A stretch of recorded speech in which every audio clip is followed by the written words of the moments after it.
Today, we're going to be running through social media savagery. Most importantly, understanding social posts and the value with them. A lot of times when it comes to being successful working with a client, it's how we pre-frame what we're going to be doing for them, understanding their expectations, and then managing those expectations. The more you understand about social and platforms, the better your content's going to do. Now we're going to jump into conversion content. This is much different than 90% of the content that you see people post. Most people are sharing, here's my lunch, or here's a picture of my kid, or I went on this family vacation. Great. Conversion content is designed to do one thing, make you money. We don't want to be thinking about social media as a place to be social with our friends. We want to look at it as a platform to reach people all over the world with a press of a button. Conversion content is going to be what helps us actually bring those people in, let them know we are content savages and that we can help them. You have ideal clients. This is how you guys can have a framework to actually take something to your client, help them figure out what they should even be posting. It's just posting on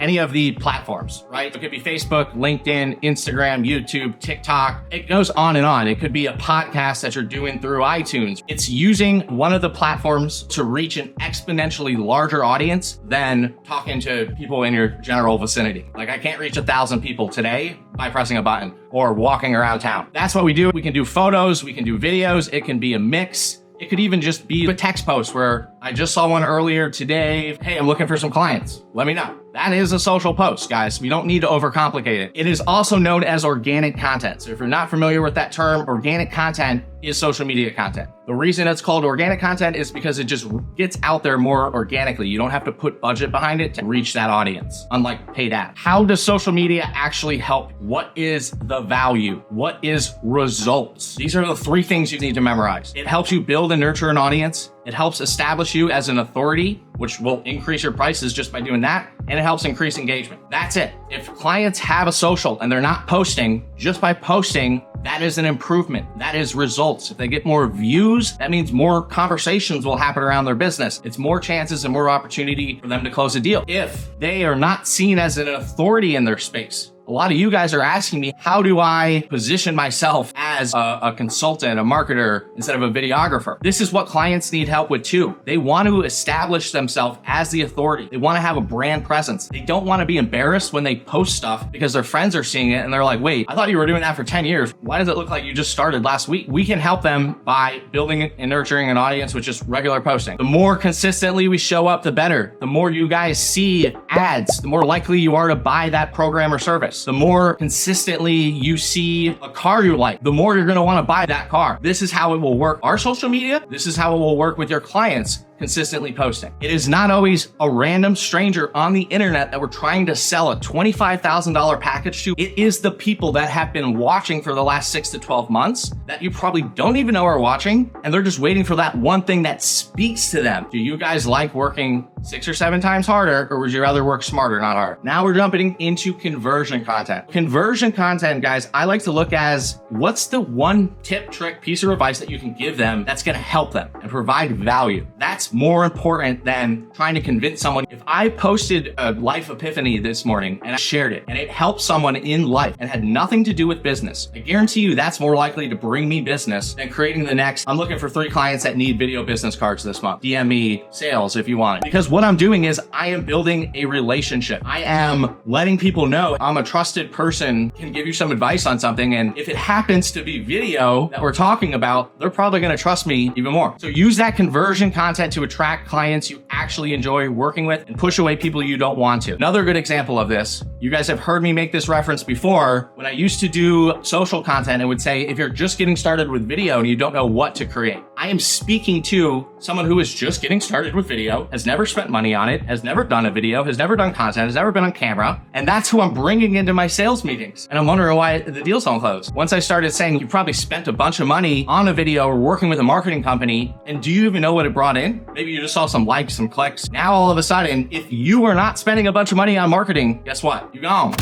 We can do the same thing with our business, and you can do the same helping your client. Some examples are simple. You see me and Dave posting all the time, photos on the live streams, BTS editing on a shoot. Another great thing to share, results, client successes, stories, or updates within your business. I want to stress on results, because this is the biggest thing. You guys are like, I don't have a 6-figure case study. A result is I worked with Dave and I loved it. He showed up on time, his batteries were charged, and he delivered the project within the allotted time frame. That is a result, people. Dude. If you don't have testimonials, you don't get those from clients. Like, I loved working with Dave. It was so much fun. For me, a lot of times it's trying to just make people laugh. If I can make someone laugh, like I know that's why they're on the platform, throw something out random, just pop into their brain for 2 seconds that day. Cool. My job is done. Consistency, posting things that your audience is going to find valuable and helps. So don't always try to sell, focusing on just conversion content. So those are basic conversion content examples. If you aren't posting 2 or 3 times a week right now, you don't need to worry about bulk creating and scripting and what's my hook and what time do I post and what's the best scheduling tool. Once you get more advanced into conversion content and you're trying to do reels, right? And you're either working with clients on reels, you're trying to create your own reels. Typically from a 1-hour live stream, I get about 20 reels. You can get a ton of content if you just sit and talk with someone. When you do that, you need a framework to assemble the reel. Otherwise, sometimes you're not getting complete thoughts. Maybe you get the complete thought in 2 minutes and you need to condense it down. You're shifting things around. What I found is when I'm working with editors and they didn't have a framework, they were getting very confused. They would just move everything around. It was chaos. Here's how we want to look at our conversion content. First off is a hook. You got 1 to 3 seconds to get someone's attention. If you don't, they're not watching your video. We need to find ways to hook people in. This could be a visual hook. A lot of times you'll see people punch in at the beginning of the reel or zoom out. And you're like, whoa. I'm sure you've seen the one where someone like going to swing a bat and like the ball flies into the camera and then transitions to the next shot.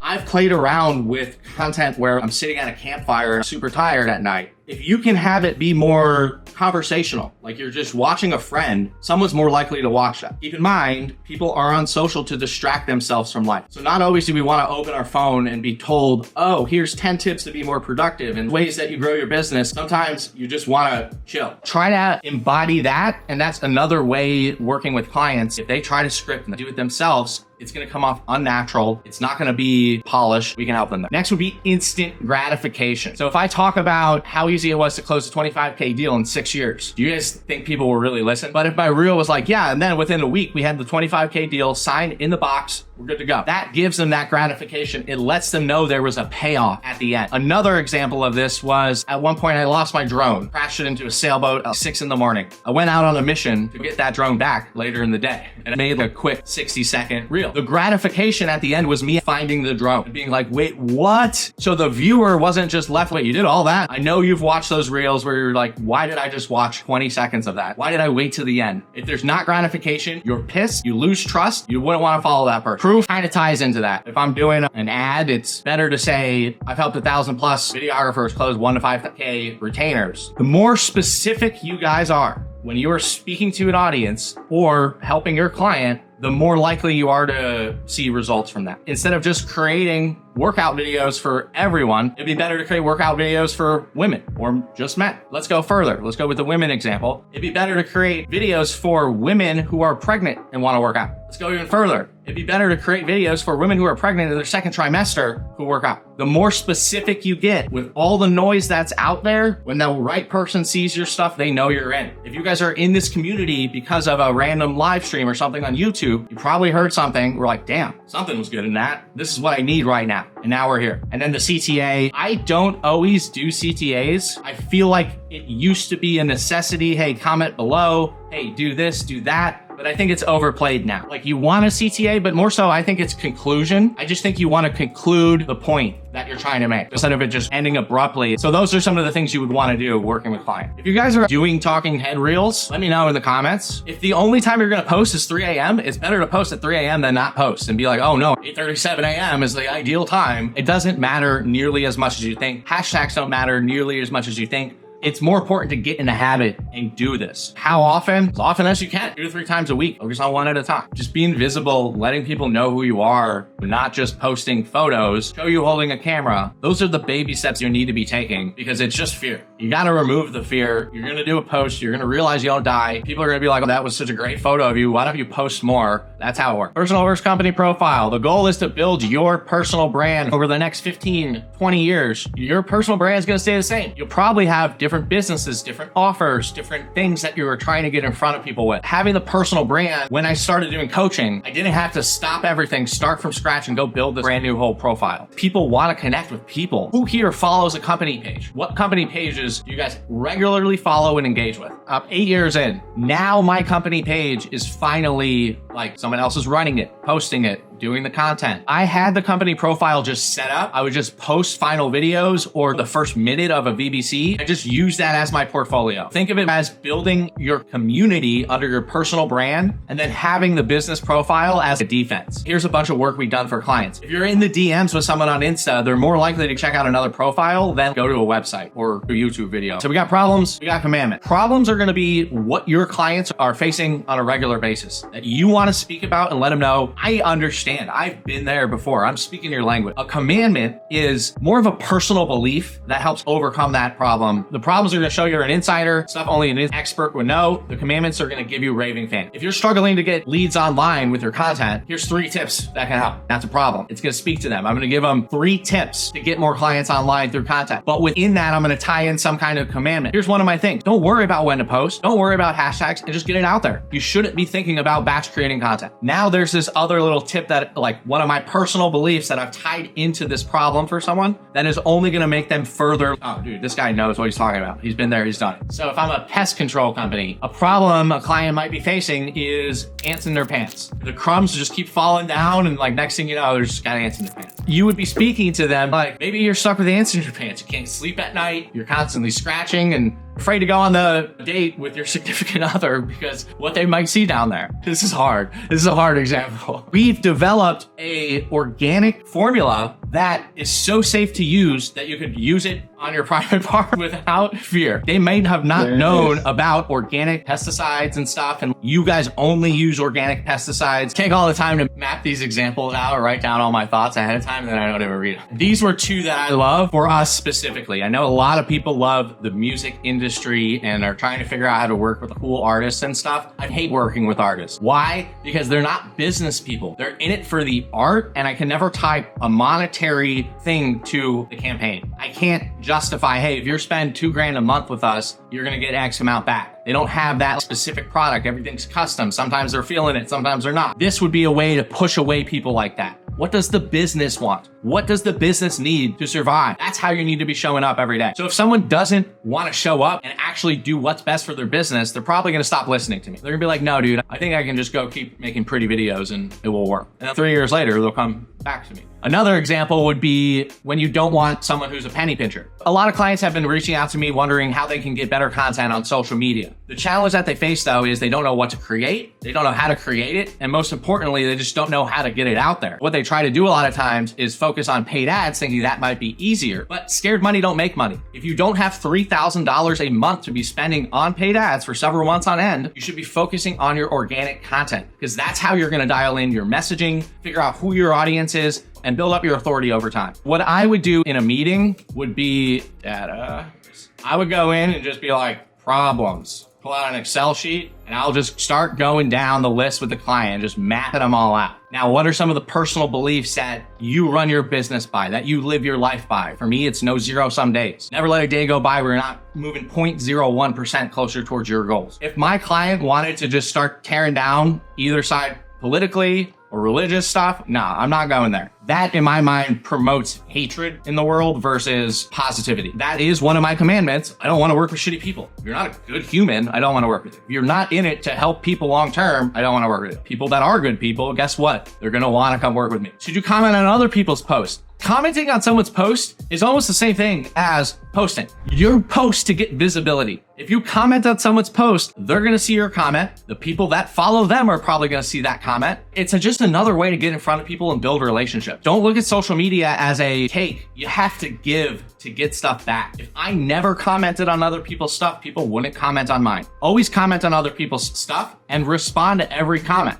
People are taking time out of their day to write something to you. Out of the probably 10,000 pieces of content that go by them every day, respond to them. Now, that being said, there's a trick. Let's say I do a post and I get 5 comments within the first hour. I'll only answer 1 or 2 of them. And then I'll wait 4 hours and then I'll answer 1 or 2 more, hopefully let other comments come in. When you respond later date, the algorithm kicks it back into engagement and will put it to the top of people's feeds. 2 days ago, Andrew had commented Ceebz. I didn't respond. I waited, responded this morning. Literally within a minute, I got a new like on that post. Another 5 minutes later, another person liked it. Another 10 minutes later, Ben liked it. It's still going right now. Check this out. 13 weeks later, after 2 minutes, Chris saw it. After another 5 minutes, Jason saw it. So there is a method. Those little things can help re-engage your post and get it out there a little bit further. Most people think engagement, comment, share, save, right? But you don't realize if someone holds their finger on my story because I wrote a lot of text and they're just trying to read it all, that signifies to engagement and will pretty much double the views on my story when I do posts like that. If someone hits read more in your copy, that signifies Instagram engagement. They were curious enough to hit that button and stop on this post and keep reading. If someone just stops and look at your pictures or swipes through your carousel, that signifies engagement. Even if they don't like it, don't comment any of that. Even when you're not seeing the metrics to keep going. You're building a muscle memory, learning over time. A lot of this will change in 6 or 12 months. We need to focus more on execution versus the exact time, the exact formula, the exact this, the exact that. Half the stuff I put out there, I'm like, man, am I really gonna post this? The other side of it is, if we figured it out, would we have been able to create that post and actually get it out there? No. You have to have some kind of flow to be able to flow, right? Small wins lead to big wins. This is why I'm constantly saying that. It's like a snowball rolling down the hill that's just going to build and build over time. We need to be taking steps within our social system to get that in place. If you guys don't do it, it's going to be hard to do it for a client. It's going to be hard to hire someone to do it for yourself. It's gonna be hard to communicate what you actually want done. All of these things are gonna put you at the disadvantage. The world's not going less digital. I don't have a need to be famous. I don't have a need for people to know who I am. However, when I looked at it as far as, man, if I just have people follow me, life's 10 times easier. That is why you guys should be doing it. Your phone is the best tool. There's a ton of tools and platforms out there, but it's not gonna help you. You're gonna get more overwhelmed trying to set up a secondary platform just to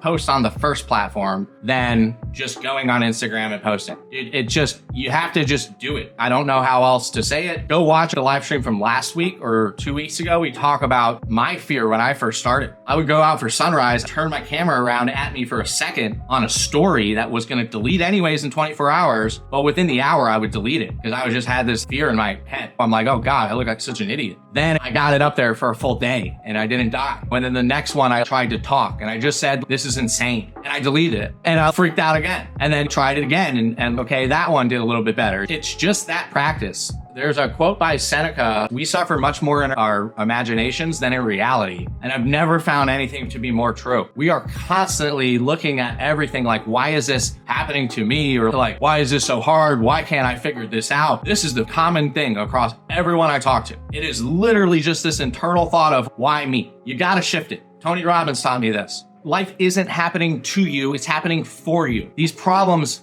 that are happening, while you might not be able to see why, once you come out on the other side, you're gonna be like, oh damn, it all makes sense now. If you're struggling with content and posting, if you get over that fear, you know how much better you're gonna be able to bring in your clients to help them with that too? Because you're talking the talk. And it was the same deal for me. You think you're gonna get in front of the camera and start ripping videos, posting them, and thinking they're gonna be good and be confident? Let me pull out my phone, let's do it. That's where that came from, because I did it so many times. I had to edit myself. I didn't even have editors at the time, and you see how bad you were at explaining certain things. Right now, I realize I start lists. I go like 1, but I never build the list any further. You start to become more self-aware, which is a shitty thing sometimes. Guess what? It's necessary because now you're better at filming, you're better at directing, you're better at guiding your clients, you're better at working with editors. It is the work that is going to make you guys better. If you guys are struggling to get started on social, and you're dealing with the doom scrolling and you're doing all that, the only thing on your list for a morning or an afternoon should be that one post. And you should be giving yourself 3 to 4 hours of time to get that post up, knowing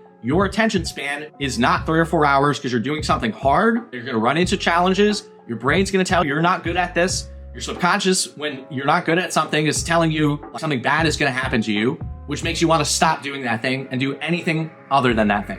That's procrastination. It's doom scrolling. If I need to go write emails, I don't doom scroll. I will wash the outside of the window on the 5th floor here somehow instead of have to sit down and write that email. Because the second I do, I'm like, I suck at this. I am not good at this. Why am I so bad at writing copy? Working with other copywriters, I realized you're actually not that bad. Maybe it takes you a long time, but it also takes them a long time. You just haven't done it as much as them. It's like a video edit. I can edit certain videos blindfolded. Then others, I'll put 50 hours into it. When we do things we're not good at, we don't want to keep doing it. We want to go do the easy thing. That might even be outreach. You guys might distract yourself with outreach.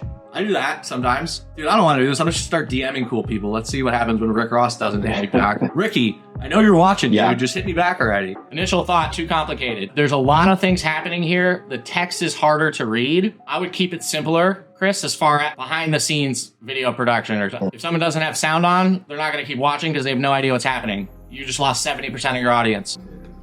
That's almost a reel in itself. Imagine if someone doesn't watch the first 20 seconds. They don't see the testimonial. So sometimes when I have a long 60-second reel where I feel like it could be split up, I'll create 3 reels from that and just have them saved up. You could even start maybe with the testimonial and then it goes into the day in the life. Now you got 2 reels from 1 piece of content. Repurposing, baby, let's go. I would keep it more around just the quick hits of they were worried, but you guys killed it. If your clients, you want them to be the ones bragging about you versus you talking about yourself. I can tell you guys how great I am nonstop, but if you never saw another result, never saw another testimonial, you would say, how do we know this is real? Those little tweaks, I think will just especially subtitles. That's one of the things like on every talking head reel we do now, subtitles need to be there. If it's just B-roll, we lose people and we've tested it. On those campfire reels, we tested like a 7-second gap between speaking sections and a 5-second gap and then 0 gap. 0 gap kept people's attention. The words popping up on screen kept the video more dynamic because there's a visual to look at, plus you're reading along. If I'm not a production person, if I'm not a videographer, you don't care about it. I don't want to see the day in the life of someone